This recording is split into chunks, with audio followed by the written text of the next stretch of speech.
icya gatanu nifuza kugarukaho mu gutangiza ku mugaragaro umwaka w'amashuri dusaba Imana ngo izaduhundagazeho imigisha yayo. Turishimira ko INES iganwa. Padiri umuyobozi mukuru wa INES yabivuze avuga imibare yivugira, imibare igenda yiyongera, kandi yagarutse n'ukuntu abanyamahanga nabo bagenda biyongera bageze kuri 151 baturutse mu bihugu 15. Aya ni amahirwe ariko ajyanye n'inshingano zikomeye, kuko tudafite uburenganzira bwo kujenjeka. Cyane cyane tugomba guha abaza batugana ibyo baba bifuza. Ibyo bijyanye rero nuko tugomba gufata ingamba zifatika kugira ngo uko INES ikura aba ari nako dukomeza imiganda bituma hatagira ikihungabanya. Ibyo bijyanye rero nuko abaterankunga abanyeshuri bacu bagenda buri gihe biyongera.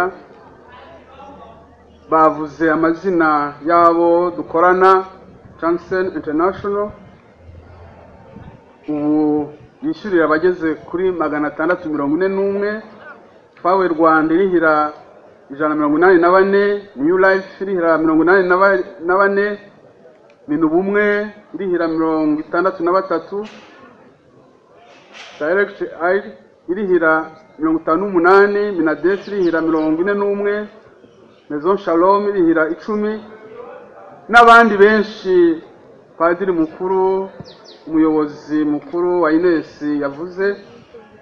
Muri uyu mwanya ndagira ngo mumfashe tubashimire. Natwe icyo twabasezeranya tuzakora ibishoboka byose kugira ngo abana bacu bahabwe uburere bunoze, bahabwe ubushobozi bifuza mu cyerekezo bifuza cy'ubuzima bwabo. Birumvikana rero ko ngana ku musozo dufite byinshi twishimira. Birumvikana ko dufite benshi twashimira. Muri uyu mwanya ngiye kubarondora bwakwira bugake. Munyemerere ngaruke kubo tugomba kuvuga muri uyu mwanya. Turashimira ubufatanye bwa leta y'u Rwanda ituba hafi muri byose kugira ngo INES ihore ijya mbere. Turashimira ubwitange bw'abagize inzego zose za INES uhereye kuri Assemblée Générale. Turashimira imiryango itegamiye kuri leta, abikorera. Turashimira izindi kaminuza n'ibigo by'ubushakashatsi ari byo mu Rwanda no mu mahanga, n'abandi bose bahanira guteza igihugu imbere bashingiye ku burezi bufite ireme.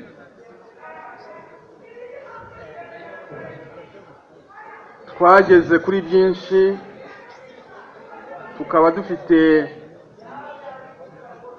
plan stratégique igenamigambi 2019 2024 twakomwe mu nkokora n'icyorezo cya COVID, ariko ntitwaguye ngo duheranwe, dukomeje urugendo. Mu rwego rero rwo kugira gahunda y'amasomo akenewe ku isoko ry'umurimo, turishimira ko twatangije gahunda nshya zirimo masters mu mategeko. Padiri mukuru yabigarutseho. Tukaba dutegereje muri minsi ya vuba aha ko inzego zibishinzwe zatwemera n'izindi porogaramu zigatangira. Twateye intambwe igaragara mu igenamigambi ryacu riteganya kwinjira muri ICT mu byo dukora byose abanyeshuri bashobora kwiyandikisha bakishyura bagatangarizwa amanota bagasaba kandi bagahabwa ibyangombwa bakeneye bakoresheje internet. Kuri ibyo hakiyongeraho rero ubushobozi bwo kuba bakwigishwa n'umwarimu uri kure bitamusabye kuza hano ku ishuri kuri INES. Tuzi neza ko urugendo rukomeje ariko ntirushobora gusubira inyuma. Indi ngingo nifuza kugarukaho nuko mu genamigambi ryacu harimo gukora ubushakashatsi buteza imbere abaturage. Ndabamenyesha ko ubu ngubu dufite imishinga 11 y'ubushakashatsi ikora mu rwego rw'ubuhinzi n'ikoranabuhanga mu bidukikije, amazi n'ubutaka n'imihindagukire y'ikirere. Muri 2019 hari imishinga inyuranye twagiye dusoza kandi yagize impinduka nziza ku baturage no gukura kwa INES Ruhengeri ubwayo. Muri iyi minsi kandi turatangira izindi za gahunda. Ubu ngubu twamaze kubona abafatanyabikorwa ndetse n'ubushobozi bwo kuyishyira mu bikorwa. Hejuru iyo mishinga minini kandi abanyeshuri bacu nabo bakomeje kwerekana ubushobozi bwo guha ibisubizo abaturage uhereye ku mishinga n'ibitekerezo byiza batugejejeho mu kanya. Murabona ko tumaze kwinjira neza mu cyerekezo cya kaminuza y'ubumenyingiro itanga ibisubizo ku gihugu na sosiyete muri rusange. Dutewe ishema nuko INES yagiriwe icyizere na Afurika yunze ubumwe nk'uko mwabyumvise ejo bundi kuwa mbere tariki 24 Ukwakira kugeza ku 28 Ukwakira kuwa gatanu i Kigali hazaba inama mpuzamahanga ya 13 igamije kureba iby'ubumenyi bw'ikirere ihuje abantu barenga 400 bavuye mu migabane yose y'isi. Iki gikorwa kikaba cyarateguwe na INES Ruhengeri. Ibyo byose rero ni ibikorwa bigenda bifasha sosiyete, bifasha igihugu.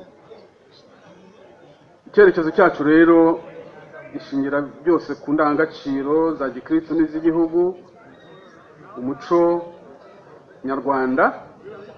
Tukaba tuzi neza ko kugira ubumenyi n'ubushobozi butubakiye ku myitwarire myiza, discipline, cyangwa se kugira umuco muzima ntacyo bishobora kumara. Intego yacu ikagira iti scientia et lux. Muri ibyo rero twishimira twagezeho, ntawavuga ko nta mbogamizi cyangwa se kuvuga ko byose tubigeraho 100%. Turazirikana ko dukeneye gukomeza gutera intambwe tugana mu gukomeza kongera umubare w'abarimu babifitiye ubushobozi ariko bafite n'ubushake. Icya kabiri ni uko hari amakuru ajya asohoka yerekana ko umukobwa umwe agatukisha bose. Hano muri INES hari ibintu bimwe na bimwe tugomba gukosora kandi tukashyiramo imbaraga rwose. Inzego zose dufatanye gutsinda ubunebwe, dushyigikire umurimo unoze no gukora neza n'abandi no kuba inyangamugayo muri byose. Urwego rw'imyitwarire mibi, indiscipline, uburara, ubujura, ubusinzi no kwishora mu ngeso mbi n'ibiyobyabwenge, mwumve ko ibyo byose nta mwanya bifite muri INES Ruhengeri. Ni ngombwa gucyaha no guhana abafite bene izo ngeso mbi aho zagaragara hose. Ubu rero turazirikana ko uwo mukobwa ubumwe agatukisha bose ari umukobwa twakwegera kubera ko twemera ko nawe ashobora guhinduka. twiyemeje rero gushyira imbaraga mu kubungabunga imyitwarire myiza ndetse n'uburere mboneramana. Niyo mpamvu izi gahunda zose tuzitura Imana kubera ko tuzi ko ari urugendo ruhoraho. Ibindi bibazo by'imikorere n'imikoranire biriho,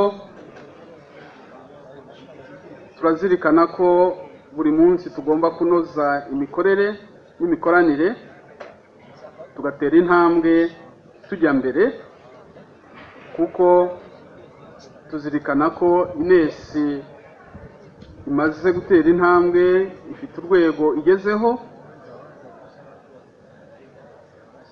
Turahamya ko tutazasubira inyuma, ntidufite uburenganzira bwo gusubira inyuma, ngo rero tuzaharanira guhora tujya mbere. Mu gusoza rero ndagira ngo tugaruke ku cyo Papa Francisco yifuza uburezi muri Kiliziya. Papa Francisco arifuza uburezi bufasha kuvugurura ubukungu na politiki. Ibyo rero tuzabishyiramo imbaraga, cyane cyane muri uyu mwaka muri Kiliziya Gatolika mu Rwanda wahariwe uburezi. Hano muri kaminuza rero tuzirikana ko abavuye muri kaminuza ari babandi bafite uruhare rukomeye mu miyoborere y'igihugu no mu bukungu bw'igihugu. Turifuza ko twagaruka ku byo Papa Francisco yifuza muri uyu mwaka. Ngiye kuvuga nihuse, gutandukana n'umuco wo gufata mu mutwe gusa ibiri ku mpapuro no mu bitabo, ariko bitagira icyo bimarira nyirabyo by'umwihariko na sosiyete muri rusange. Ahubwo ubumenyi nibugaragarire ku musaruro ufatika w'ibyagezweho kandi bihindura imibereho y'abantu. Nubwo kwiga ari kwigana, ariko nanone si ukwandukura iby'abandi gusa cyangwa se kwiyitirira ibyakozwe n'abandi, bamwe bita kudodesha. Bene ibyo bigwingiza ubwenge n'imitekerereze, bikadindiza ireme ry'uburezi twifuza.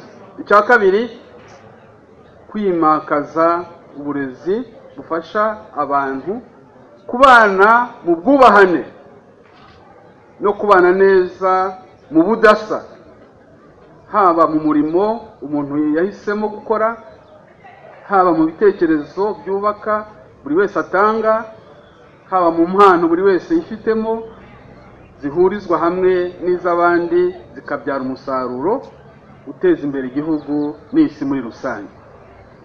Icya gatatu ni ugukira gukora ubushakashatsi mu byateza imbere abaturage, cyane cyane muri iki gihe ubukungu bugenda buhura n'ingorane zinyuranye.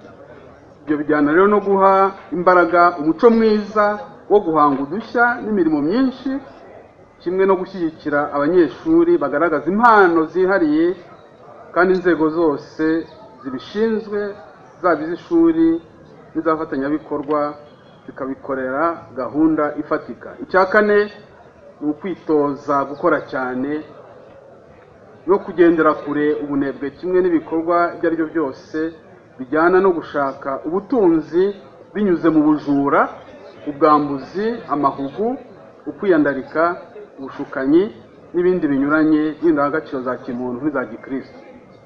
Icya gatanu nicyo cya nyuma, gutoza abanyeshuri muri za kaminuza by'umwihariko kuvamo abaturage beza n'abayobozi beza bateza imbere ibihuza abantu, bakagendera kure ibitanya abantu. Abayobozi barangwa n'ibitekerezo biha buri wese umwanya umukwiriye, nta vangura iryo ari ryo ryose. Ibyo rero bikajyana no kwimakaza indangagaciro z'ubuvandimwe, indangagaciro z'uburinganire, indangagaciro z'ubwubahane, indangagaciro z'ubwuzuzanye, indangagaciro z'amahoro, bakabitozwa bakiri ku ishuri.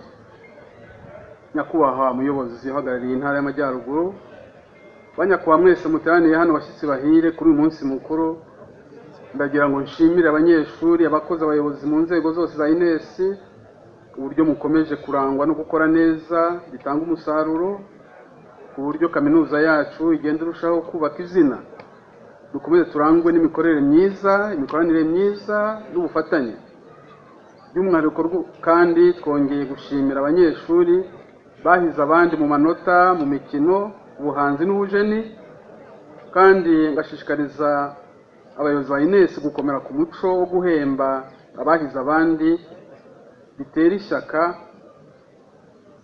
kandi bigafasha abantu gukura banoza ibyo bakora no gukoresha ingufu kugira ngo buri wese ahanire guhora ku isonga. Dukomerere rero ku muco wo kunoza ibyo dukora tubindashyikira. Ndagira ngo rero usoze ushimira buri wese ubufatanye akomeje kutugaragariza, kandi mbizeza mwese ubufatanye bwa INES Ruhengeri. Nshimira abatanze ubutumwa bwiza mbere yanjye uko bagiye bafata amagambo. Ndashimira kandi uburyo ubuyobozi bwa INES Ruhengeri bwateguye neza uyu munsi mukuru. Nkaba rero ntangaje ku mugaragaro ku mwaka w'amashuri 2022-2023 utangiye muri INES Ruhengeri. Imana ibaha umugisha.